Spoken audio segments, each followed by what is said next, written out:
Well, all of us have a moral compass of sorts that inevitably grades certain sins as worse than others. Now, I am of the opinion that all sin has an equal ability to separate you from a holy God.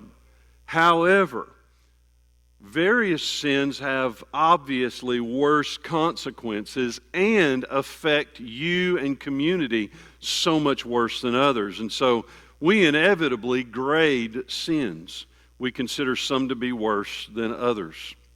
In Romans chapter number 1, Paul is walking through how he describes the effect of rejecting God, the effect that has had on humanity throughout the centuries. And he gives a description of the horrible evil that he observes in his world, and it looks a whole lot similar to the things that exist in ours. I want to read a few verses to you from Romans 1. You can just write this down if you want to look at it later. It's 28 through 32, but let me just read it to you. It says, "And since they did not see fit to acknowledge God," that's the problem, "God gave them up to a debased mind to do what ought not to be done. They were filled with all manner of unrighteousness, evil, covetousness, malice. They're full of envy, murder, strife, deceit, maliciousness. They're gossips, slanderers, haters of God, insolent, haughty, boastful, inventors of evil, disobedient to parents, foolish, faithless, heartless, ruthless. Though they know God's righteous decree that those who practice such things deserve to die, they do not only do them, but give approval to those who practice them." Well, that's a bad condition he's describing right there. Now, the righteous decree of God is that all of these sins are worthy of death. But I bet you, just like me, consider some of these to be worse than others. Murder, for instance. Being a hater of God. Hearing descriptions like heartless and ruthless. We immediately think that those are kind of grade A sins. But some of them we look at and we think, but these are not they're just not as big a deal. Listen to them. They're things like gossip. Oh, come on, just a little light gossip every now and then. Lying. It's an abomination before God, but an ever-present help in times of need. You just a little lie here and there that you might need to make things go a little easier. Or you might look at it and say, what, being boastful, just a little bit of pride and arrogance, is it really that big a deal? Do you throw that in the same list as murder? I bet one of the sins that we tend to devalue in its horror lies right in the middle of all that. And it's the description of being disobedient to parents. I want you to know that I'm of the opinion that our culture actually idolizes that somewhat. Once you get past the youngest of children's shows, I noticed that on TV you see these kids shows, and so often the parents are either absent. Very often you see fathers portrayed as absolute buffoons, or you even see children behaving like adults and consistently deceiving their parents. You grow a little bit further and you see these shows that are supposedly about teenagers, and hear me, they have to hire adult actors who look young because they ask these supposed teenagers to do things that if you filmed them doing it, it would be against the law. So they find a 20-something that looks young, but almost always the parents are someone to be avoided, to be like you get around their rules, and if the parents aren't that way, then the parents are the best friend who kind of approve of everything that's happening. We live in a world where the fifth commandment has become the forgotten commandment. So I want us to look more closely at it this morning. Just one verse from Exodus chapter 20, and that's verse 12.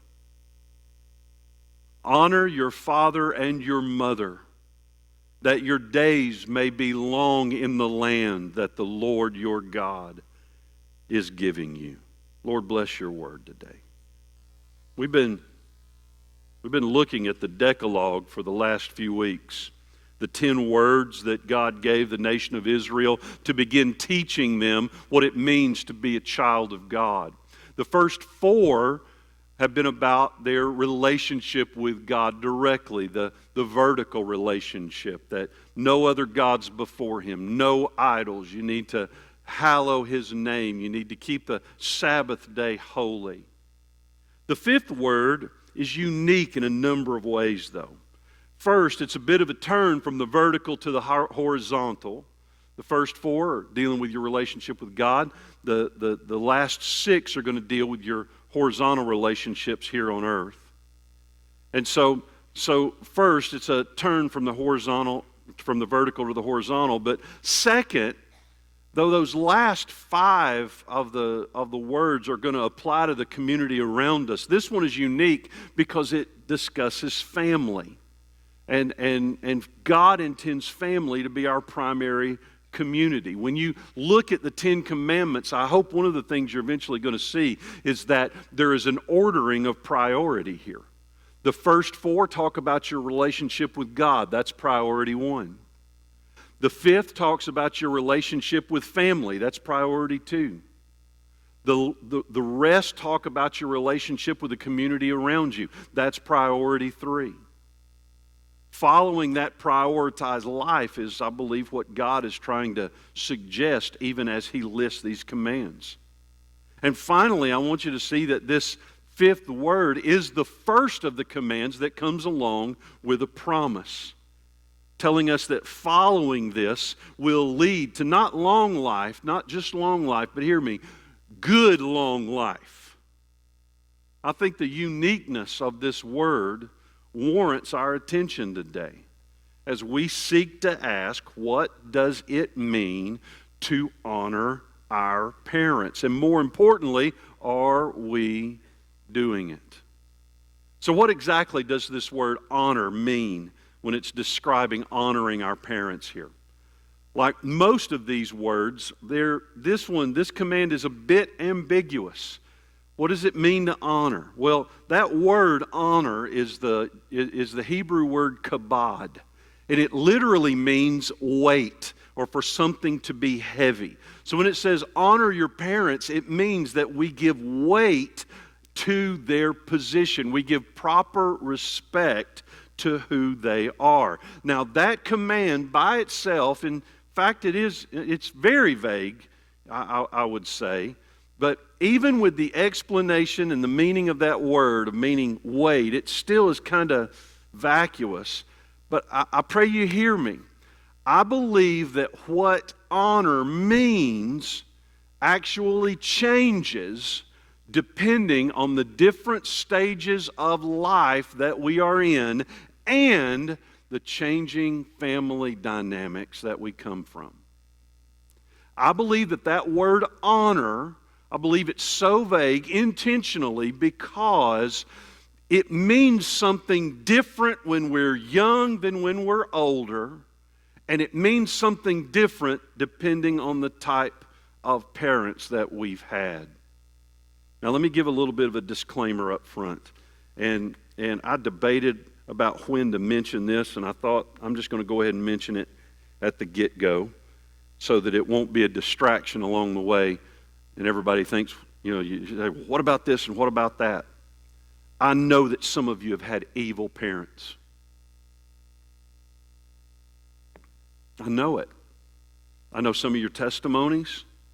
And even those of you that I don't know your testimonies, it doesn't take a rocket scientist to know that there are bad parents out there. Parents who sinned against you and against God.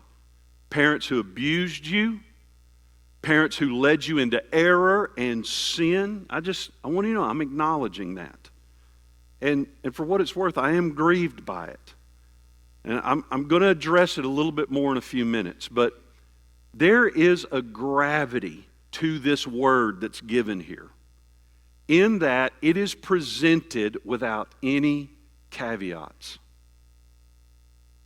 Honor your father and mother is presented without any exclusions.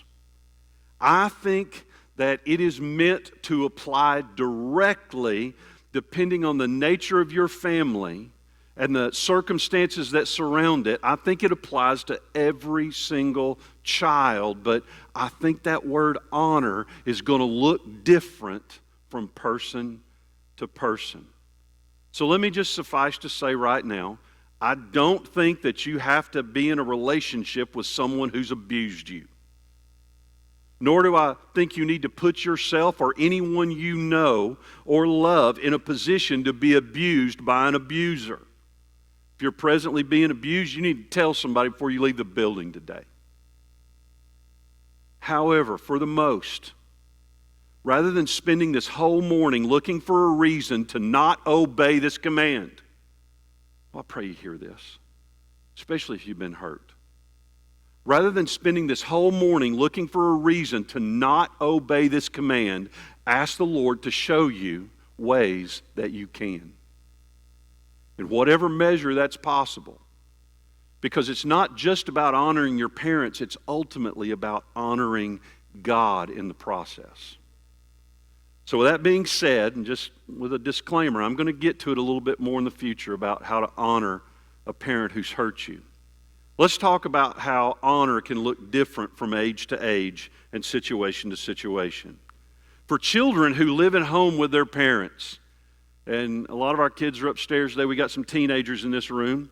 But for children who live at home with their parents, this command to honor your father and mother can be summed up in one word: obedience. When you live in the house, when you are fed by the house and you depend on the house for your survival, then you are under the rule of the house. That's the conclusion that Paul makes in Ephesians chapter number 6. Verse 1 says, "Children, obey your parents in the Lord, for this is right." And then he goes on to quote this fifth word from Exodus. So in the context of younger children, obedience is the primary way that we show honor. Now, I know, as I've said, we got some teenagers in the room today. And I know that the world is telling you you need to be your own person. You need to make your own choices. You need to cast off the constraints of your oppressors. Make your own rules. I pray you hear me. The Scripture is very plain. The only command in the whole of Scripture that is directed specifically at children is that they obey. And God's serious about it. You say, how serious is God about it? I'm glad you asked. I'm going to read you a passage from Deuteronomy 21. It's going to tell you how serious God is about children obeying their parents. Listen to this, beginning in verse 18.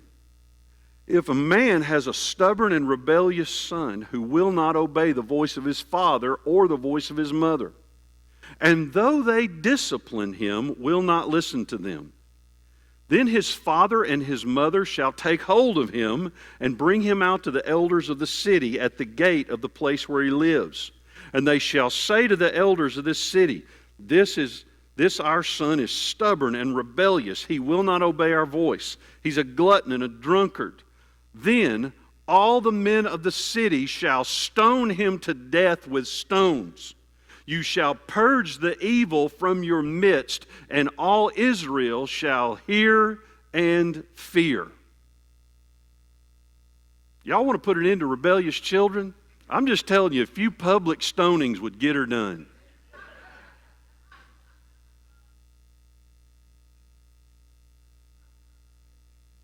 And I want you to know we have an epidemic of rebellion in our world right now. And it's come from parents. It's been born out of parents who didn't teach their children to obey. And it's come from a world system that has focused more on children's rights than the need of that child to be reared properly. As a consequence, there are streets all over our country right now that are filled with anarchists. They want to cast off all rule. And it starts off with the fact that they did not learn to obey their parents. We wink and grin at rebellion, but I want you to know that God takes it very seriously. God views rebellion against parents as something so evil that He thought it needed to be purged from Israel so that it would not infect the culture. Our modern culture uses this passage as an illustration about why the Bible is passé. They use this passage as a relic of a bygone era that we need to be in good riddance of. Thank God that we don't live that way anymore. Well, hear me. I want to say I'm very thankful we live under the new covenant. Let me say again, I'm really thankful we live under the new covenant. I'm grateful that these strong consequences are no longer a part of our lives. It's the mercy of God. I love that mercy and grace have been extended to us in great measure in the new covenant. But rather than just labeling this the relic of a bygone era and the byproduct of a mean God, we should let it be a lesson to us at least that God takes this seriously even if we don't and even if our culture doesn't. We may wink and grin, but as parents, we have a responsibility to do our best to discipline our child so that they learn obedience. And then as they grow and they grow in the Lord, I think it becomes a child's responsibility to obey without that same pressure. They have to fight against their own desires and their own ideas and obey the rules of the house that they're in. And if you happen to be a little bit older and still living at home, that's fine. I don't have problems with that. But just know this. I don't care how old you are. If you're in the house, you're under the rules of the house. You say, I want to make my own rules. Great. Go get your own roof.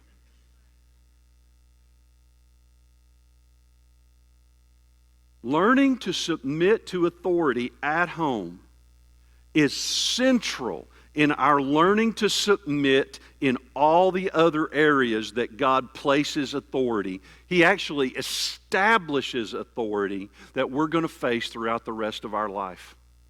Romans chapter number 13, verse 1, Paul talks about submitting to the authority of the government. And he declares that, and listen to verse 1, there is no authority except from God, and those that exist have been instituted by God. And I know what you might think. You might think, well, they didn't see Trump. He wouldn't have said that about Trump. He wouldn't have said that about Biden. He said that about Nero.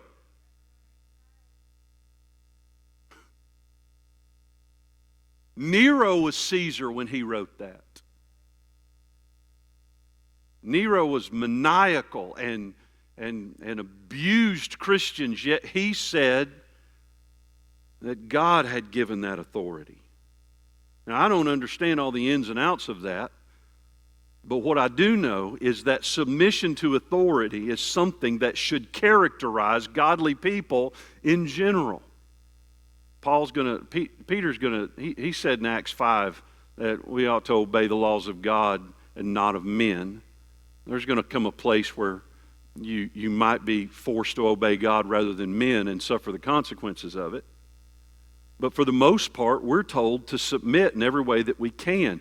And y'all, learning to do that with our government, with our bosses, in every arena of life in the church with spiritual fathers and spiritual mothers, learning to do that starts at home.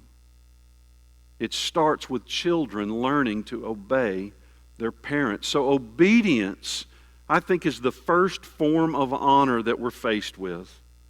And it's so important that we learn it as kids. And parents, if you have younger kids, it's important that you do everything within your power to teach obedience to your children until they come to a place where they can embrace that for themselves. But for most of us in this room, we're adults now. We don't live under our parents' home. And when that happens, when we walk into adulthood and walk into adult living, honor becomes less about obedience and becomes more about respect.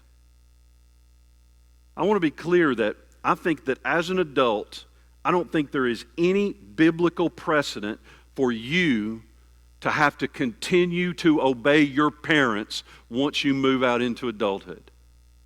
In the Bible, there are many examples, and just for time, I'm not listing a bunch of them, but of people leaving home and becoming independent of the rules of mom and dad. That's just the norm. When you have your own house, provide for your own means, you can make your own rules. Now, hopefully you have good, wise parents who would be valuable sources of wisdom for you, even in adult life. If you do, thank God, and it'd be silly to ignore them. But as adults, the command is to obey God, and to honor your parents becomes more about respect than obedience. And so, for the vast majority of us in this room who are in that place in adulthood, I want to give you some practical ways that I think you can honor your parents now as adults, because this command is still a reality for our lives. And here's a great starting point. You can honor your parents by forgiving them. The best of parents are going to need forgiveness. Listen, I had great parents, but they were not perfect parents. Many of you had great parents, and I don't care how good your parents were, they had their moments. And so every last one of us are going to have a place where we have to learn that we need to forgive our parents. We are imperfect. And on top of the fact that we're imperfect, let's be real, we have our kids when we're young.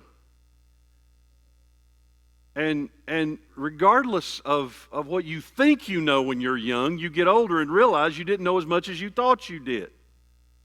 Everything that seems so clear at one point when you're younger, you get older and it's just like, I don't know anything now. The older I have gotten, the wiser my parents have become. One of the best ways you can honor your parents as adults is to be ready to forgive them and willing to cancel the debt of their mistakes. And here's some good perspective. No one has ever sinned against you as often or as grievously as you have sinned against God. Yet He forgives you. And thank God that He did, right? One of the most destructive things that I see get carried into adulthood is unresolved bitterness toward parents. And I see it very often, where the sins, both big and small, of parents become anchors that inevitably hold children back from flourishing in adult life. I pray that you can hear this. Obedience to this command can be one of the most freeing things that you will ever do. And I'm not just talking about it being best for your parents. You say, they don't deserve my forgiveness. Let's just act like it's not about them for just a minute. I want you to be free. And it's best for you to live without holding on to debts that you fully intend to foreclose on at some point if you get the opportunity.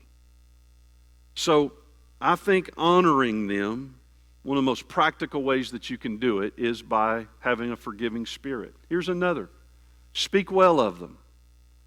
This is just a good principle in general, by the way. Speaking well of people is just good practice. Now, that doesn't mean lying or making good things up to make them sound better than they were. But I bet most of us could find something redeeming in our parents to speak well of, and that ought to be the thing that we think about and speak about the most. And for some, it may start by our simply refusing to speak poorly about them, which may mean you don't speak about them at all. But if there's anything praiseworthy in your parents, I want to encourage you, focus on those things and let them be the primary content of your conversation about them. Now, I want to be clear, and I feel like I'm having to make caveats all the time, but I don't want to be misunderstood and misheard. That doesn't mean that you can't talk to people about your hurt and talk to people about your parents' failures. But what it does mean is that when you do talk about those hurts and you do talk about working through your parents' failures, that you're doing it in a context that will help you come to a place of healing and not just a place where you can vent on them. You don't do that in casual conversation. But if you need to get help, go find somebody and talk about what happened. But as a general rule, honor them by speaking well of them. Here's another. Seek their wisdom. They may not be good at everything, but there are things that they know. And they could be a help to you by listening to them. I know this for myself. The older I get, the more I realize, boy, my parents knew a whole lot better than I did. I still wish I could ask my dad things, and he's been gone for 19 years. I regret that I didn't pay closer attention to many of the things that he did. And when you seek wisdom about the things that's going on in your life, you're actually including them in your life. And even if you don't follow that to a T, and you're not bound to follow it to a T. You don't have to obey. It still means that you're showing them value enough to make them be a part of your life. And let them speak in where they can. Here's another. This is a big one, especially as they get older. Support them emotionally and relationally. I want you to listen to Psalm 71, verse 9. This is David confessing one of his great fears. You can look at it. But it's him confessing the fear that he's going to be left alone when he gets old. Y'all, this is a big one. And I don't know if your aging parents have confessed this to you yet, but that is there. They don't want to be left alone as they get old. And if they really are chronologically gifted, then hear me, they've probably buried all their friends. About 10 years ago, my mother's primary social engagement was a funeral. Now it's not that common. She's 88 and she's buried almost everybody. You don't want to be alone.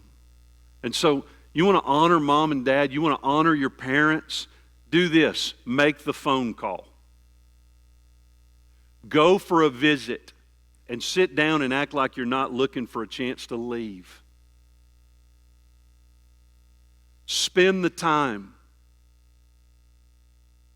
Hear the stories. Reminisce. Get their minds working. Let them know that they are not a burden but an honor. And as long as they're alive, that God has given you the opportunity to show honor to them. And so support them emotionally and relationally. And that support needs to extend one step further if it's necessary, and that is you support them financially. In 1 Timothy chapter number 5, verse 8, Paul makes this declaration that a man who doesn't provide for his family is worse than an unbeliever. Now, you might look at this and say, well, my family is just, me and this and my kids. I don't think that's the context there. That certainly would not have been the context in Paul's head. He would have thought about his extended family. He would have thought about his parents and his grandparents. When he said that, there's not a commentator that I've read that thinks that doesn't include aging parents. Now, they may or may not need our financial support. Hopefully they won't. But I want you to know that in human history, prior to the last 90 years in the U.S., there was only one real Social Security, and that was the children that you had. That was the real safety net for aging parents. And I think that's still incumbent upon us in a way that we can support and honor parents. Now, this is just a few that I could think of that should give you a good idea of what it means to show honor. Because I think God places this first in the horizontal commandments because it really is the basis for how we relate to all authority beyond this. Learning how to honor and to submit to parents is key to learning how to honor and submit in every other arena of life. So it's no wonder, y'all, that this command comes with promise. Because if you don't learn how to honor at home, you will not honor anywhere else. And if you don't obey God and His given authority in its most basic places, then you're probably not going to do that in other places as well, and it is not going to go well with you. I want you to listen to how this command is given, this word is given, when the Ten Commandments are repeated over in Deuteronomy. This is chapter 5, verse 16. Listen to how it's repeated, but I want you to listen to the nuance that's given to it here. Honor your father and mother. This is Deuteronomy 5:16. Honor your father and your mother as the Lord your God commanded you, that your days may be long and that it may go well with you in the land that the Lord your God is giving to you. Did you catch that? It's not just about long life. It talks about things going well with you. Can we be very honest that the only way any of us would want long life is if things were going well with us? Now, I think this is an active promise where God is aggressively working to bless those who follow this command. But I also think there's an element in this to sowing and reaping, where it's the kind of thing that naturally fulfills itself. Because if you learn to be honoring, respectful, and dutiful as a child, I believe it's going to pay dividends in the rest of your life, because it's going to help you to excel in the adult world when you enter it. It'll make you a better employee. It'll make you a better spiritual son and daughter in the household of God. It'll make you a better citizen in whatever country or community you live. Now, I also add, there's no way to define what long life is here. I don't think that somebody dying in their 20s is a sign that they have not honored God. I don't think this promise has time limits on it. What I do think is that the promise that things will go well with you is very significant, and your long life as it is, just know it's always going to be better, regardless of how long your life is, if you live honoring, submitting, and obeying in everywhere that you need to. It'll put you in a positive position to have God's blessings poured out on you, and that's why this command comes with promise.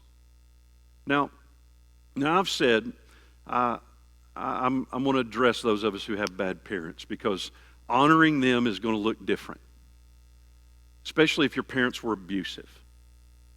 And I'm going to tell you, if you're looking for all the answers in the next 5 minutes, you're not going to get them. And so if abuse and neglect has been a part of your life and you have not sat down with somebody who can help you to talk through those things, you need to go do that. And I want to give you some overarching things that might give you a little bit of help, but it's not going to be anywhere near the help that you need.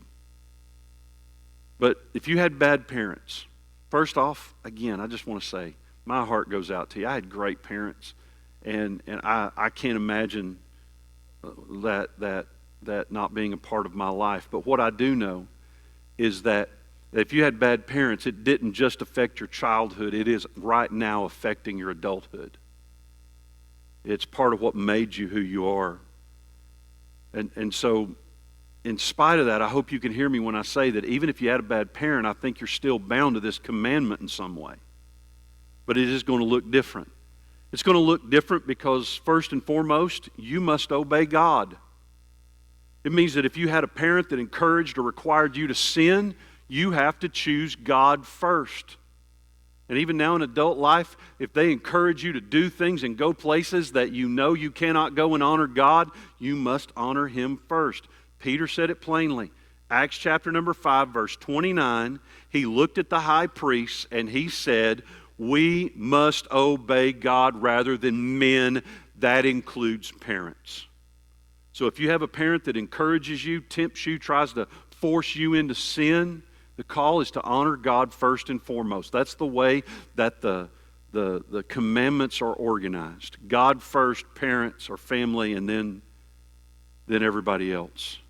And that might mean that you accept some consequences that go with it. They might reject you before you get a chance to reject them. But I want you to know that God has to be your first priority. For some, your parents may have been so bad that you find yourself only being able to honor the position of being a parent, the role of parenthood, because you can't honor that person. I'm sure you don't testify, please don't, but some of y'all are in the military, and I know you're forced to honor a rank when you can't honor a person all the time. You have bosses. The rest of us, we've had bosses, we've had people in authority over us, and we have had to honor a position when we could not honor an individual. The role of mother and father needs to be treated, spoken of, acknowledged as sacred. And our speech about that role should esteem that position. Meaning that you honor the role even if you cannot honor a person. That means we're not going to criticize family when God calls it His primary community. I'm not going to have a bad mouth about being a parent and what it means to be a father and a mother. We're going to honor that role. We're going to honor good spiritual fathers and mothers that are around us. If you don't have an earthly father that you can honor in that way, I pray that God has given you spiritual fathers and spiritual mothers that you can turn and honor in that way. And you need to do everything you can to do so. And you need to honor other good models of fatherhood and motherhood that you come across when you see them. We need to let the way we talk about that role be wholesome and uplifting, even if you cannot find anything praiseworthy in the individual. In extreme cases, I want you to know, I don't think honor means that you have to be in relationship with them. Honoring someone doesn't mean that you have to go to Christmas with an abuser. In that instance, perhaps the best thing that you can do to honor God and honor them is to refuse to dishonor them. Cases like that, I think honoring God might honestly means facing the trauma and leaving vengeance to the hands of God. It may mean extending forgiveness to those parents when they seek it out so that there can be some form of reconciliation, at least carrying a willingness to forgive if they haven't. But it may mean just you, with the help of the Lord and maybe some good brothers and sisters, finding ways to let go of bitterness, trusting God through the pain and dwelling deeply on the display of His compassion on the cross. I think at the very least, honoring your parents would mean absolving God of all blame for what happened to you and trusting that these things didn't happen apart from God's sovereignty, and they're not going to be wasted aspects of your life, that He is somehow going to make all things work together for good. You say, I don't know how He can do that. I don't know either, but He's really creative. I don't think relationship is a necessity for honor in all situations, but again, this is something you're better off walking through with trusted help. For some, I want you to know that honor doesn't mean that you have to agree with their wrong positions or their wrong doctrines. I know that many of us come from traditions where our parents still believe things that we know do not line up with the Scripture. Honoring them doesn't mean that you agree with them on those things. It means that in our disagreement, we're trying to reach them with the truth, not beat them with the truth. But we show honor not by agreeing with them, but by trying to reach them with what we found. And I want you to know as well that honor doesn't mean that we enable them to do more evil. If you've been abused, you're being abused, I want you to know that covering up their sin to protect them is not the answer, especially if others are in danger from them. Sometimes the most honoring thing you can do is out them, especially if they're hurting other people. Now, I'm saying all these little caveats right here, and they're very general, generic statements because it's just too vast. But nothing I say here this morning is going to be enough to help you work through real trauma. So you need to seek counsel. And in that counsel, my prayer is that you find ways to obey this command that are godly and healing, and they'll help you heal and help you obey. But I pray that you get help. And rather than living your life looking for every way under the sun that you don't have to obey this commandment, I pray that you instead seek for ways that you can obey it and be true to your conscience and be true to the goodness of God. Know this, throughout the Scripture, God asks impossible things of His followers. Well, you're talking about something common in the Bible. But every time He asks something impossible of His followers, He gives them power to accomplish it. So I pray you don't short sell God on what He can do, even with your pain. I know this is Father's Day. I actually didn't plan on the fifth commandment coming up on Father's Day. It's just I've been so slow going through some things that it wound up happening that way quite providentially. But since it is Father's Day, let me talk for just a few minutes as I close about helping our children by being good parents. I made mention of it to the pastors this last week that in Ephesians 5, where Paul tells wives to submit to their husbands, that's a really hard word if you've got a bad husband. It's a hard word. That's why you need to marry well. You be careful. But it's not nearly as hard a word if you've got a good husband.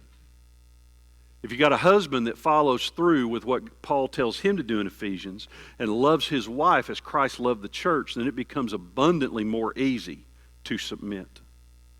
I want to say that I want to submit to my bridegroom. I long to. I want to submit to him because of the way he's loved me. And I think that we can, not fully, but we can at least inspire our children to obedience by doing what's within our power to be good parents. And I think that starts first and foremost by seeking God as our first concern.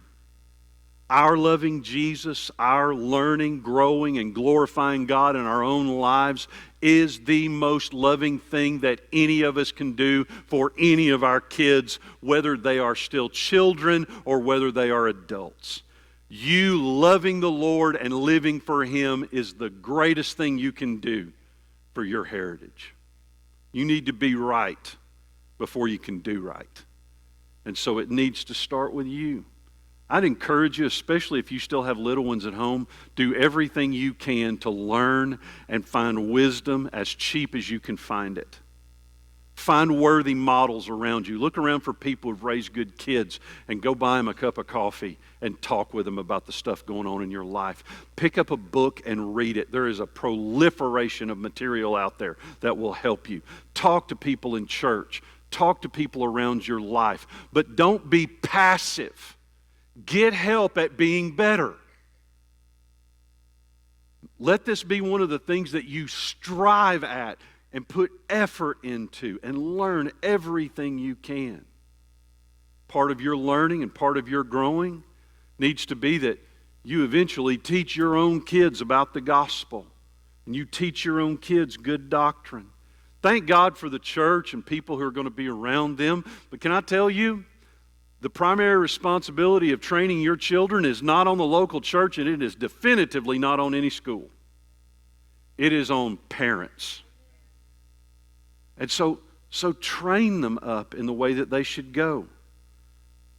Train them up in the goodness of the gospel. Let them know how good Jesus is by how you speak about Him and how He's working it out in your life. Teach them to understand the Scripture and know what is there. Serve your kids by teaching them to obey. Well, I'm going to tell you, I know that I heard this term from Dobson years ago, willful defiance. He didn't even know me, and he came up with that term. I was the definition of a stubborn, rebellious kid. I am thankful that my parents did not give up on me, that they bore with me, and now I'm the best kid they have.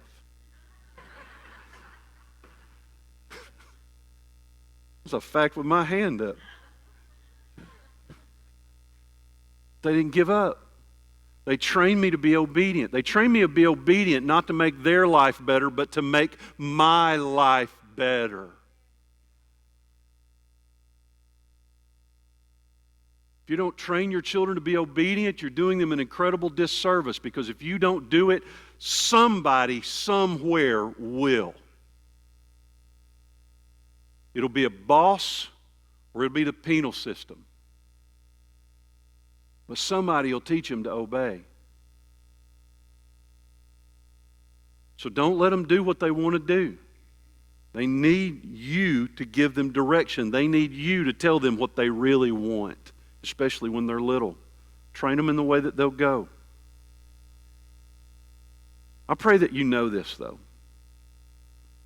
That when we honor the fifth commandment, friends, hear me, we invite good things into our lives. For some of us, honoring this commandment, super easy. For others of us, I understand, it is very difficult. But I want you to know that when you find ways to honor the fifth, we invite good things into our lives. And let me remind you how much easier it is to be thankful, how much easier it is to be a good father, how much easier it is to live life knowing that we have a good father. A good father that gives grace to his children. Grace to be good children, grace to be good parents. I want you to know that it's comforting to know that we have a heavenly Father that is eternally happy. And when you embrace that, it gives you a whole lot more freedom to be eternally happy as a father and to be eternally happy as a child. When you embrace the fact that we have a heavenly Father that's eternally loved to us, that internally nurtures us and meets our needs according to His riches and glory, it gives you so much more freedom to meet the needs of those that God has called you to serve without looking for things in return, because you know He's your ultimate source. Friends, don't think the fifth doesn't apply to you. It's not. Don't let it be the forgotten commandment. Embrace it. I can tell you, my dad went to be with the Lord in 2018. And I do not regret an ounce of the honor I gave him while he was alive. And I do not regret an ounce of the honor I've given him since he's been in heaven. My mother turned 88 last week. And I went to the beach, or week before last, I went to the beach. And I know it's like, oh, you went to the beach to be with your mom. I did. Can I tell you that I moved into my house? Hear me. I moved into my house, and I did not sleep there. Instead, I took one of my grandchildren to go to the beach to be with my mother because it was going to be her birthday. I had all kinds of stuff I could have been doing back here. But I looked for a way, and I found a way to honor my mom, and I did it. I have no regrets about that. Oh, and by the way, it was a blast. My mother's a hoot. She's lost her filter. And I'm just going to tell you, she is so much fun. We played Uno, and she beat me and Isaac, and she, like, watching her rub it in is like how many does that mean I've won now? How many is, and absolute hoot. But I understand that some of you, your experience with mom and dad are going to be a little bit different. But I want you to know, I don't think you'll ever find regret in finding ways to honor whom God tells you to honor.